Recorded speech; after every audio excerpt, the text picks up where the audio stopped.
de debate, confusión. Desde tiempos antiguos, el tema del divorcio ha sido una fuente constante de debate, confusión y dolor dentro del pueblo de Dios.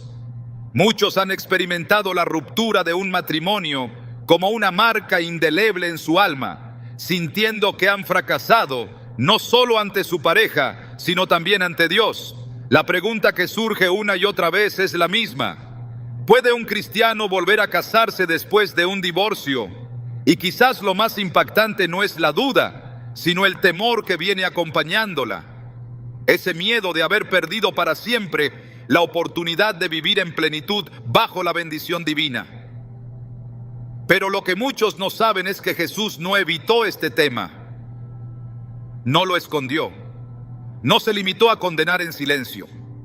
Al contrario, lo abordó con claridad, firmeza y sobre todo con misericordia. La conversación más directa que Jesús sostuvo sobre el divorcio se encuentra en el Evangelio de Mateo, capítulo 19. Los fariseos, como solían hacer, se acercaron a él no para aprender, sino para ponerlo a prueba. ¿Es lícito al hombre repudiar a su mujer por cualquier causa?, preguntaron, intentando atraparlo en un debate legal. Pero Jesús, con sabiduría divina, no se centró en sus argumentos humanos ni en los detalles legales. Él fue más allá, los llevó al principio de todo. Respondió: ¿no habéis leído que el que los hizo al principio, varón y hembra los hizo? Y dijo: por esto el hombre dejará padre y madre y se unirá a su mujer, y los dos serán una sola carne. Así que no son ya más dos, sino una sola carne. Por tanto, lo que Dios juntó, no lo separe el hombre. Mateo 19, 4, 6. Estas palabras fueron una sacudida. En un contexto en el que el divorcio era común y aceptado, Jesús recuerda que el matrimonio no es un contrato, sino un pacto espiritual. Él eleva la conversación desde el ámbito jurídico al terreno de lo sagrado. No responde desde la ley mosaica, sino desde el diseño original de Dios.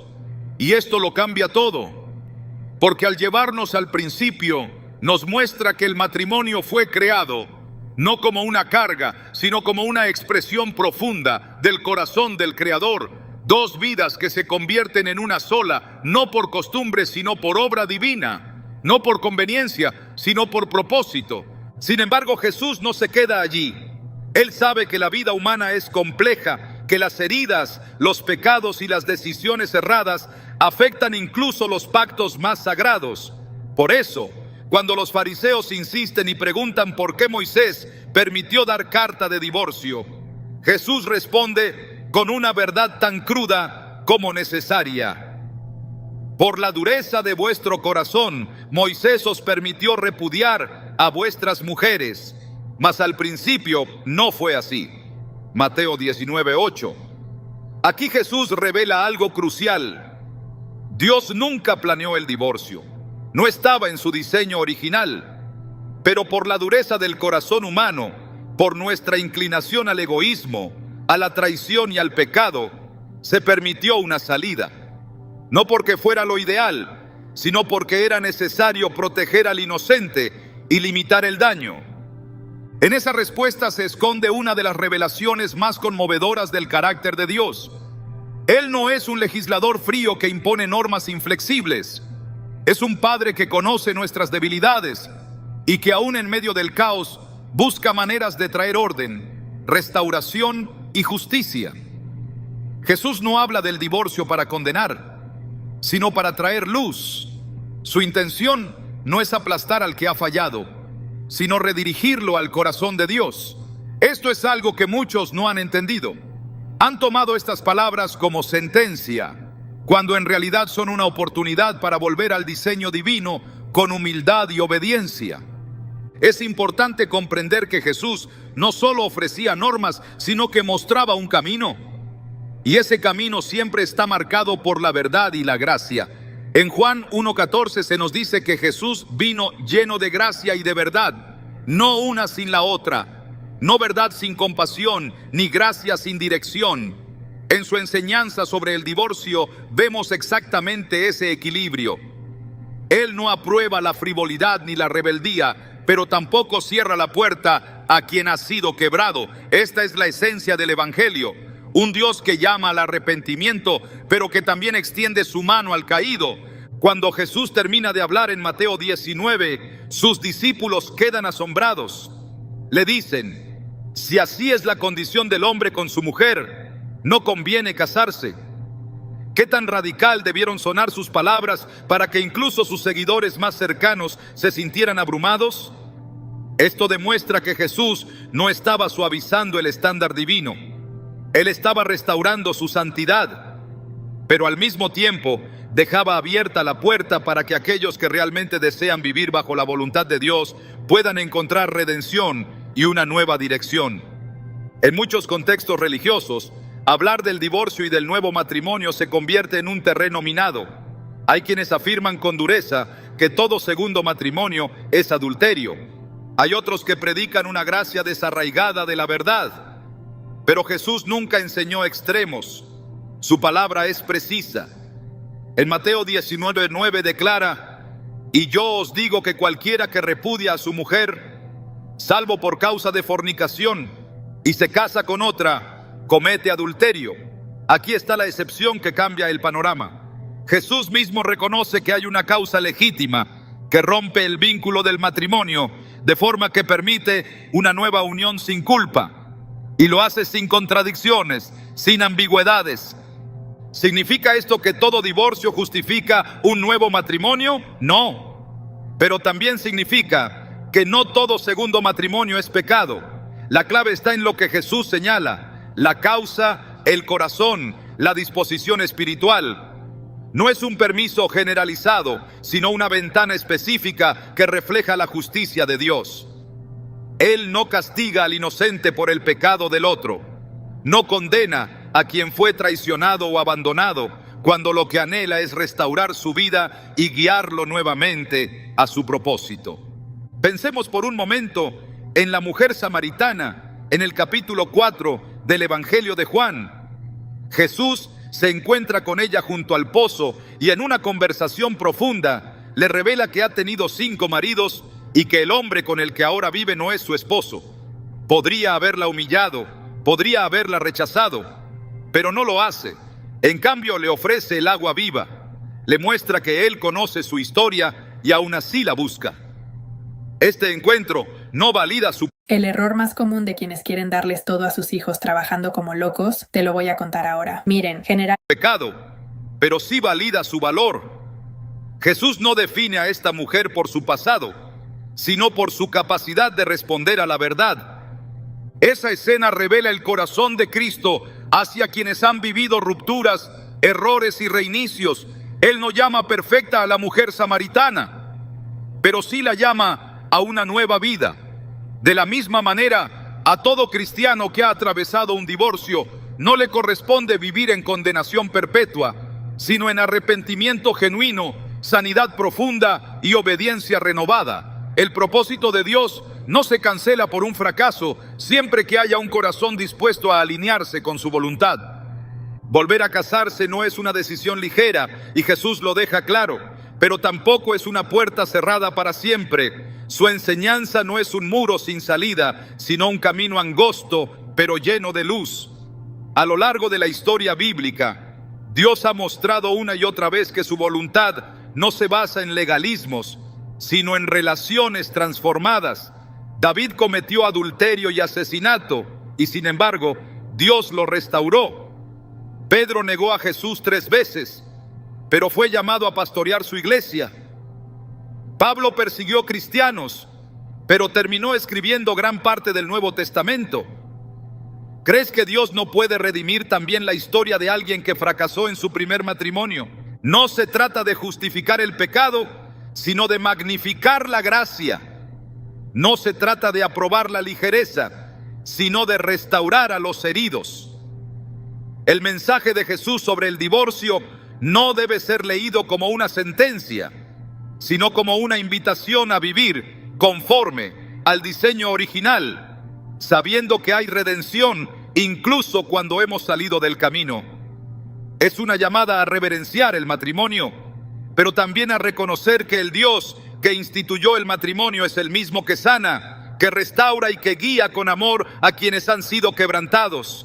Jesús habló del divorcio, sí, y lo hizo con palabras que siguen siendo difíciles de aceptar para muchos, pero también habló con misericordia, con profundidad, con visión eterna. No dijo lo que los fariseos querían escuchar. Tampoco suavizó la verdad para complacer a las multitudes. Dijo lo que el alma humana necesitaba saber: que Dios une, que el corazón endurecido destruye, pero que hay una esperanza para el que escucha su voz y vuelve a Él. Quien hoy carga con las consecuencias de un matrimonio roto necesita saber que Jesús no lo rechaza, que su historia no ha terminado, que aún puede vivir en obediencia, que aún puede amar según el propósito divino y que aún puede formar parte del plan de Dios para bendición y testimonio. El divorcio no es un atajo, pero tampoco es una tumba. Es una herida que puede sanar. Es un capítulo que puede cerrarse con perdón y abrirse con dirección. Por eso, antes de juzgar o condenar, debemos volver al corazón de Jesús, a sus palabras, a su mirada, a su forma de abrazar la verdad sin dejar de extender gracia, porque allí encontramos la respuesta que no nace del legalismo ni de la emoción, sino de la sabiduría eterna del Creador del matrimonio. Y cuando caminamos con Él, incluso después de una caída, descubrimos que la redención no es una teoría, es una realidad que transforma vidas, una promesa que nunca se rompe y un amor que nunca se agota. Cuando Jesús habló del divorcio, no solo se limitó a recordarnos el diseño original del matrimonio como una unión sagrada, también introdujo una verdad esencial que durante siglos ha sido malinterpretada o directamente ignorada. No todo divorcio es igual ante los ojos de Dios. Mientras algunos predican una condenación general para todos aquellos que se separan y vuelven a casarse, las palabras de Jesús en Mateo 19:9 trazan una línea clara que revela una excepción directa establecida por el propio Hijo de Dios. Él dijo: y yo os digo que cualquiera que repudia a su mujer, salvo por causa de fornicación, y se casa con otra, comete adulterio. Estas palabras no son una sugerencia, ni una interpretación cultural, ni una opinión sujeta a cambios de época. Son una declaración directa del mismo Cristo, estableciendo que hay una razón legítima, reconocida por el cielo, que disuelve el pacto matrimonial, de manera que quien ha sido traicionado no queda atado espiritualmente a la culpa ni a la condena. La fornicación, en este contexto, no se refiere a un pecado cualquiera, sino a una infidelidad sexual que quiebra el compromiso sagrado de exclusividad y fidelidad establecido desde el principio. La inclusión de esta excepción no es accidental. Jesús, conociendo la dureza del corazón humano y las realidades del pecado, permite esta puerta no como una vía fácil de escape, sino como un acto de justicia divina. No es una concesión al capricho, sino una provisión para proteger al inocente. Porque cuando uno de los cónyuges rompe voluntariamente el vínculo con un acto de fornicación, ya no es el divorcio lo que destruye el matrimonio, sino el pecado que lo La aplicación se llama Psíquicos. No sé si ustedes creen en psíquicos. Y cuando ese pacto ha sido profanado, la Escritura reconoce que el lazo se ha roto espiritualmente, antes incluso de que se rompa legalmente. Esta excepción, lejos de ser una licencia para actuar con ligereza, es una manifestación del equilibrio perfecto entre la justicia y la gracia de Dios. Porque aunque el Señor aborrece el divorcio, como se declara en Malaquías 2:16, también aborrece la traición, pero tampoco aprueba el sufrimiento silencioso de aquellos que han sido víctimas de una infidelidad devastadora. Su palabra no ignora ese dolor y su ley no fuerza a cargar con un pacto que otro ha destruido por su pecado deliberado. Comprender esta excepción es esencial para tener una visión equilibrada del tema. No se puede enseñar sobre el divorcio sin incluir esta enseñanza de Cristo. No se puede hablar de adulterio en los segundos matrimonios sin distinguir entre quién ha roto el pacto y quién ha sido abandonado o traicionado. La doctrina bíblica no es un conjunto de reglas rígidas desconectadas del amor y la verdad. Es una expresión del corazón de Dios, que es justo en sus juicios y compasivo en sus caminos. Negar la excepción establecida por Jesús es distorsionar su mensaje y cargar sobre el oprimido una culpa que el cielo no le impone. En Deuteronomio 24:1-4 encontramos la base legal del antiguo pacto sobre el divorcio. Aunque en ese tiempo se permitía dar carta de repudio por diversas causas, Jesús confrontó esa permisividad al recordar que no era así desde el principio. Pero incluso dentro de la ley mosaica, el principio de proteger al inocente y regular el daño ya estaba presente. Dios no dejaba sin defensa al agraviado. Y aunque la ley no era perfecta, contenía sombras de justicia que Jesús vendría a cumplir y perfeccionar. Al establecer la excepción de la fornicación, Cristo no está contradiciendo la ley, sino revelando el corazón original de Dios detrás de ella. Un Dios que no permite que el inocente lleve el castigo del culpable. Algunos han argumentado que esta excepción fue solo para el contexto judío, o que solo aplica durante el compromiso previo al matrimonio, pero tales interpretaciones no resisten el peso del texto. Jesús habla claramente de la relación entre esposo y esposa. Él se refiere al vínculo matrimonial ya establecido. Y cuando dice que quien repudia a su mujer, salvo por causa de fornicación, y se casa con otra, comete adulterio, está reconociendo que fuera de esa causa específica, el segundo matrimonio sería una violación del pacto anterior. Pero dentro de esa causa, el nuevo matrimonio no lleva esa carga. La excepción entonces no es una excusa, es una línea trazada por el propio Cristo para distinguir entre lo que es pecado y lo que es justicia. Esta enseñanza se refuerza con el principio de responsabilidad personal que encontramos en toda la Escritura. En Ezequiel 18:20 leemos: el alma que pecare, esa morirá. El hijo no llevará el pecado del padre, ni el padre llevará el pecado del hijo. La justicia del justo será sobre él, y la impiedad del impío será sobre él. Dios no transfiere culpa entre personas. Cada uno es responsable por sus propios actos. De la misma manera, quien ha sido fiel dentro del matrimonio, pero ha sido traicionado por la infidelidad del otro, no queda atado eternamente a la consecuencia de ese pecado. No hay condenación para quien ha actuado conforme a la verdad. El Dios justo no exige al inocente que cargue con una cadena que él mismo ha declarado rota. Defensor de los agraviados, él escucha el clamor de la viuda, del huérfano, del justo que sufre injusticia.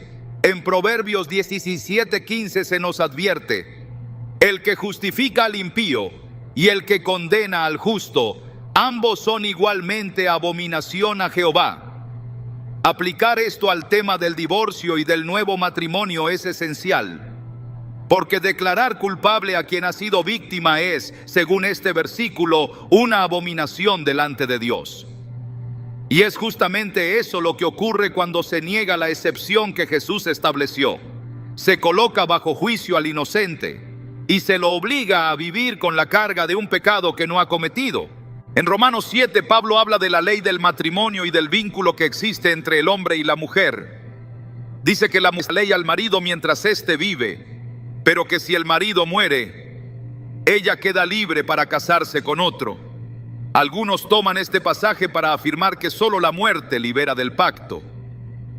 Pero esta es una enseñanza sobre el simbolismo de la ley y la gracia, no una instrucción sobre los casos de divorcio por infidelidad. Además, sería contradictorio que Pablo afirmara matizado con claridad: Cristo es la autoridad máxima, y cuando Él introduce una excepción, esa excepción se convierte en una revelación superior. Pablo nunca contradice a Jesús. Su enseñanza se alinea con el mismo principio de justicia que Jesús expresó, que hay circunstancias en las que el pacto queda roto no por decisión humana, sino por el pecado que lo profanó. Negar esta verdad es negar el carácter de Dios, porque Dios es un Dios de orden, pero también de restauración. Es un Dios de verdad, pero también de justicia. Y la justicia no consiste solo en castigar el pecado, sino también en proteger al inocente. Cuando Jesús permite el nuevo matrimonio en caso de fornicación, no lo hace para minimizar la gravedad del divorcio, sino para reconocer la devastación que produce la infidelidad y para ofrecer un camino legítimo de restauración al que ha sido herido. Su propósito no es fomentar la disolución, sino ofrecer redención dentro del quebranto. Cada palabra de Jesús está impregnada de sabiduría eterna. Y cuando Él habla de la excepción por fornicación, no lo hace con ligereza. Lo hace con pleno conocimiento del dolor humano, de las heridas que la traición provoca y del deseo del corazón de Dios de restaurar lo que ha sido roto injustamente. Es importante entender que esta excepción no obliga a divorciarse. La reconciliación sigue siendo el camino preferente siempre que sea posible. Pero cuando no lo es, cuando la fidelidad ha sido destruida y el corazón endurecido se niega a cambiar, el Señor no deja sin respuesta al inocente. Le ofrece una salida, una puerta hacia una nueva vida, donde la culpa no tiene lugar y la esperanza puede volver a florecer. El Evangelio no es solo un mensaje de salvación eterna, es también una guía para vivir con verdad en medio de las realidades complejas de la vida. Y Jesús, como maestro, como pastor, como redentor, no rehuyó los temas difíciles. Él habló con claridad porque sabía que la claridad libera. Él trazó líneas porque sabía que el desorden destruye, pero también ofreció excepción porque sabía que la justicia no puede existir sin discernimiento. Y discernir entre el que traiciona y el que ha sido traicionado no es opcional. Es necesario para enseñar correctamente el corazón de Dios. Por eso cuando hablamos de si un cristiano puede volver a casarse, no podemos responder con un sí o no absoluto. Debemos responder con la palabra, con la verdad que Jesús enseñó. Y esa verdad establece que en caso de fornicación, el lazo puede considerarse roto y el nuevo matrimonio puede ser legítimo delante de Dios. Esta no es una puerta abierta al libertinaje, es una provisión para la justicia. No es una excusa para romper lo que Dios ha unido. Es un consuelo para quien ha visto ese lazo roto por el pecado de otro. La enseñanza de Jesús es suficiente. No necesita añadiduras. No requiere reinterpretaciones que diluyan su poder. Es directa, es clara y es profundamente sabia. No todo divorcio es igual y no toda nueva unión es adulterio. El Señor que instituyó el matrimonio también reveló bajo qué circunstancias deja de estar en vigor. El que une también sabe cuándo un pacto ha sido violado hasta el punto de su disolución. Negar esa sabiduría es negar al mismo Cristo. Pero abrazarla con temor y reverencia nos lleva a una comprensión más profunda de su gracia, de su verdad y de su perfecto equilibrio. El divorcio es una de las experiencias más desgarradoras que puede atravesar el ser humano. Es una fractura que no solo divide hogares, sino que también penetra hasta lo más profundo del alma, dejando marcas que a simple vista parecen irreparables. En muchas ocasiones, quienes han vivido una ruptura matrimonial arrastran consigo un sentimiento persistente de fracaso espiritual, una sensación de haber quedado fuera de los planes de Dios, como si el dolor que enfrentan fuera una señal de que ya no hay camino, ni perdón, ni propósito. Sin embargo, lo que muchas veces no se comprende es que el corazón quebrantado no es una barrera para Dios, sino un espacio que Él puede llenar con su gracia transformadora.